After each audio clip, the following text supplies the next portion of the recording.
Dámy, jak se vám líbí na Beerfestu? Super, je to bezvadný, super. Jak se vám líbil koncert Bratří Nedvědů? Moc se mi líbil koncert, Bratry Nedvědy mám velmi ráda a moc se mi to líbilo. Velice. Bylo to báječné, že se opět sešli. A jak se vám líbí celkově na Beerfestu?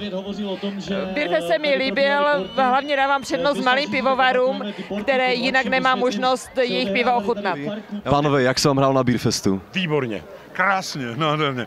Víte, co je zázrak? Ty lidi jdou z toho Big Beatu tam, ale tvrdý oběd, to není žádný jemnej. Jdou, stichnou, tam jedou, že přijdou, stichnou a zpívají u stánku na levnou. Víte, co to je? To je zázrak, který jsme udělali skoro. To je zázrak, protože tady je vidět, že ty lidi něco potřebují.